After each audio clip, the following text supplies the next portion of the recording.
ओम परमात्मने नमः. नमस्कार. मी जीत साधक संजीवनीच्या तिसऱ्या भागामध्ये तुमचं मनपूर्वक स्वागत आहे. पूर्वकथन सांगत असताना एक सुंदर श्लोक या ठिकाणी येतो.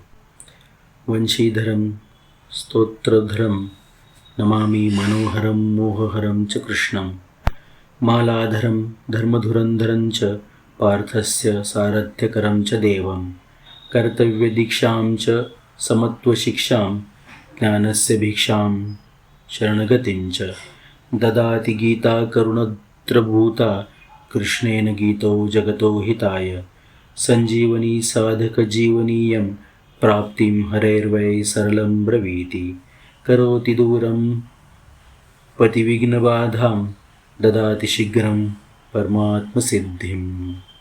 अर्थात जे आपल्या हातात बासरी आणि चाबूक तसेच गळ्यात दिव्य माळा धारण केलेले आहेत आणि जे प्राण्यांचे मन आणि मोह यांना हरण करणारे आहेत, अशा पार्थसारथी धर्मधुरंदर दिव्य स्वरूप भगवान श्रीकृष्णांना मी प्रणाम करतो. भगवान श्रीकृष्णाद्वारा गायलेली करुणापूर्ण गीता जगाच्या हितासाठी कर्तव्यदीक्षा, समता शिकवण, ज्ञानभिक्षा आणि शरणागतीचे तत्त्व प्रदान करणारी आहे. परमात्म प्राप्ती सरळ करविणारी आणि साधकांचे जीवन ही साधक संजीवनी साधन मार्गातील विघ्नबाधांना दूर करून शीघ्रच परमात्म प्राप्तीरूप परमसिद्धी प्रदान करणारी आहे. या परमात्मसिद्धीच्या प्राप्तीसाठी आपण या साधक संजीवनीचं वाचन करत आहोत. समग्र रूपाने हे संपूर्ण विश्व जाणून घेण्यासाठी आपण साधक संजीवनीचं वाचन करत आहोत, निरूपण करत आहोत. पहा, गीतेचे महात्म्य या ठिकाणी सांगतात. श्रीमद भगवद्गीतेचे महात्म्य अगाध आणि असीम आहे. हा भगवद्गीता ग्रंथ प्रस्थानत्रयीमध्ये मांडला जातो. मानवजातीच्या उद्धाराचे 3 राजमार्ग म्हणजे प्रस्थानत्रय या नावाने सांगितले जातात. त्यापैकी उपनिषद या नावाचा एक वैदिक मार्ग आहे आणि दुसरा दार्शनिक मार्ग आहे, त्याला ब्रह्मसूत्र असे म्हणतात. आणि एक स्मार्त मार्ग आहे, त्याला भगवद्गीता असे म्हणतात. उपनिषदांमध्ये मंत्र आहेत, ब्रह्मसूत्रांमध्ये सूत्रे आहेत आणि गीतेमध्ये श्लोक आहेत. भगवद्गीतेमध्ये श्लोक असूनही प्रत्यक्ष भगवंताची वाणी असल्यामुळे ते मंत्रच आहेत. या श्लोकामध्ये अत्यंत गहन असा अर्थ भरलेला असल्यामुळे त्यांना सूत्रही म्हटले जाते. आणि उपनिषद अधिकारी मनुष्याच्या उपयोगाचे तत्त्व आहे, ब्रह्मसूत्र विद्वानांच्या उपयोगाचे तत्त्व आहे, परंतु भगवद्गीता मात्र सर्वांच्या उपयोगाचे तत्त्व आहे. भगवद्गीता उपयोगाचे ज्ञान आहे. भगवद्गीता हा एक अत्यंत अलौकिक आणि वैचित्र्यपूर्ण ग्रंथ आहे. साधक कोणत्याही देशाचा, वेशाचा, समुदायाचा, संप्रदायाचा, वर्णाचा, आश्रमाचा असला तरीही त्याच्या उपयोगी पडणारी संपूर्ण साधन सामुग्री या ग्रंथात आहे. कारण की गीतेमध्ये कोणत्याही संप्रदायाची निंदा अथवा स्तुती केलेली नाही, तर वास्तविक तत्वाचेच वर्णन केलेले आहे. वास्तविक तत्व म्हणजे परमात्म तत्व तेच आहे की जे परिवर्तनशील प्रकृती आणि प्रकृतीजन्य पदार्थांपासून सर्वथैव अतीत आणि संपूर्ण देश, काल, वस्तू, व्यक्ती, परिस्थिती इत्यादीमध्ये नित्य निरंतर एकरस व एकरूप राहणारे आहे, कधीच न बदलणारे आहे. जो मनुष्य ज्या ठिकाणी आहे व जसा आहे, वास्तविक तत्व त्या ठिकाणी तसेच पूर्ण विद्यमान आहे. परंतु परिवर्तनशील असलेल्या प्रकृतीजन्य वस्तू व्यक्तीमध्ये राग आणि द्वेषामुळे त्याचा अनुभव येत नाही. संपूर्णपणे रागद्वेष रहित झाल्यानंतर त्याचा स्वाभाविकच अनुभव येतो. पुन्हा सांगतो, राग म्हणजे अनुराग आणि द्वेष म्हणजे तिटकारा. भगवद्गीतेमधील उद्देश महान आणि अलौकिक आहे. गीतेवर असे अनेक भाष्य झालेली आहेत आणि होत आहेत, तरीही संत महात्मे विद्वानांच्या मनामध्ये गीतेचे नवनवीन भाव प्रगट होत असतात. या तात्विक ग्रंथावर कितीही सखोल विचार केला तरी पण त्याचा कोणालाही अंत लागणे शक्य नाही. या ग्रंथसमुद्रामध्ये जितके जितके खोल जावे तितके तितके गहन विचार संकेत मिळत असतात.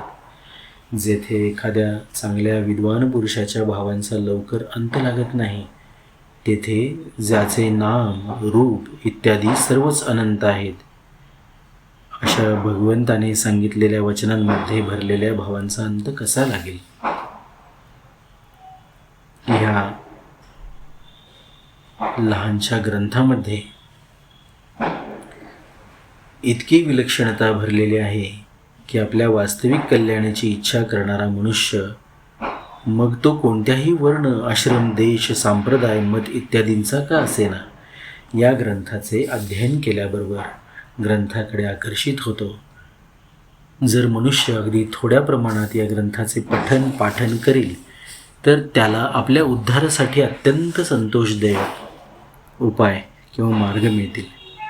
प्रत्येक दर्शनाचे म्हणजे मार्गांचे निरनिराळे अधिकारी असतात, परंतु गीतेची ही विलक्षणता आहे की आपला उद्धार करू इच्छिणारे सर्वचे सर्व हिचे गीतेचे अधिकारी आहेत. म्हणजे इथे गीतेच्या वरती कुणाचा अधिकार आहे आणि कुणाचा नाही आहे, किंवा कुणाचा कमी आहे आणि कुणाचा जास्त आहे, असं अजिबात नाही. सर्वांचा समान अधिकार आहे. पहा, हे या ठिकाणी निक्षून सांगत आहेत. गीतेमध्ये साधनांचे वर्णन करण्याबाबत विस्तारपूर्वक समजावण्याविषयी एका साधनेचे अनेक वेळा कथन करण्यात संकोच केलेला नाही. तरीही ग्रंथाचा आकार प्रमाणापेक्षा मोठा झालेला नाही. असं संक्षिप्त परंतु विस्तारपूर्वक, यथार्थ आणि पूर्णपणे विवेचन करणारा दुसरा ग्रंथ दिसून येत नाही. आपल्या कल्याणाची उत्कट अभिलाषा असणारा मनुष्य कोणत्याही परिस्थितीमध्ये परमात्म तत्वाला प्राप्त करू शकतो. युद्धासारख्या भयंकर परिस्थितीमध्ये देखील आपले कल्याण करून घेऊ शकतो. अशा प्रकारे व्यवहारामध्ये राहूनही परमात्म प्राप्तीची कला गीतेमध्ये शिकवली आहे. त्यामुळे गीतेची बरोबरी करू शकणारा दुसरा कोणताही ग्रंथ दिसत नाही. गीता एक प्रासादिक ग्रंथ आहे. याचा आश्रय घेऊन पाठ केले असता अत्यंत विलक्षण, अलौकिक आणि शांती प्रदान करणारे भाव स्फुरण पावतात. याचे मनपूर्वक पठन केल्यास परमशांती मिळते. ह्याचा एक विधी असा आहे की प्रथम गीतेचे संपूर्ण श्लोक अर्थासह कंठस्थ करावेत. नंतर एकांतात बसून गीतेच्या यत्र योगेश्वरः कृष्णः या शेवटच्या श्लोकापासून गीतेच्या धर्मक्षेत्रे, कुरुक्षेत्रे या पहिल्या श्लोकापर्यंत पुस्तका वाचून उलटा पाठ केल्यास परमशांती मिळते. जर दररोज गीतेचा एक वेळा किंवा अनेक वेळा पूर्ण पाठ केल्यास गीतेचे विशेष अर्थ स्फुरतात. मनामध्ये कोणत्याही प्रकारची शंका असल्यास पाठ करता करताच तिचे निरसन होते. वास्तविक या ग्रंथाचे महात्म्य वर्णन करण्यास कोणीही समर्थ नाही. अपार महिमा असणाऱ्या या ग्रंथाचे महात्म्य कोण वर्णन करू शकतो? पहा, या ठिकाणी स्वामीजी सांगतात की याचा उलटा पाठ करा गीतेचा आणि त्याच्यामुळे परमशांती मिळेल. परंतु गीतेमध्ये अनेक मार्ग दिलेले आहेत. या मार्गामध्ये हा उलटा पाठ करण्याचा मार्ग नाही आहे. त्या गीतेमध्ये दिलेल्या मार्गासंदर्भाने आपण पुढे भगवान श्रीकृष्ण काय सांगतात हे पाहणारच आहोत. परंतु ज्यांना हा उलटा पाठ करण्याचा मार्ग पत्करायचा आहे त्यांनी तो करण्यास कोणतंच म्हणजे हरकत किंवा त्याला कुठल्याही प्रकारचा आक्षेप असण्याचं कारण नाही. अनेक वेगळे वेगळे विषय गीतेमध्ये येतात. परमशांती हे एक मिळणारी, प्राप्त होणारी किंवा प्राप्त खरं म्हणजे असलेलीच गोष्ट आहे किंवा वस्तू आहे.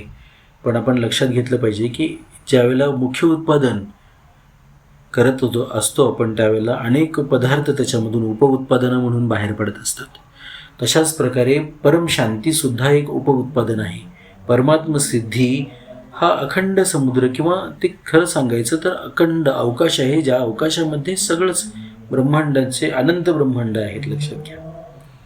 तर अशा या भगवद्गीतेच्या या अनंत अवकाशामधून आपल्याला परमशांतीसारखे काही तांबे, त्याचं तांब्याभर पाणी किंवा हौदभर पाणी किंवा तलावभर किंवा नदीभर सुद्धा पाणी मिळेल. पण अखंड समुद्र आहे, त्या समुद्राचं नाव परमात्मसिद्धी किंवा परमात्म तत्व आहे, हे आपण समजून घेतलं पाहिजे. पुढच्या भागामध्ये लवकरच भेटू. ओम परमात्मने नमः.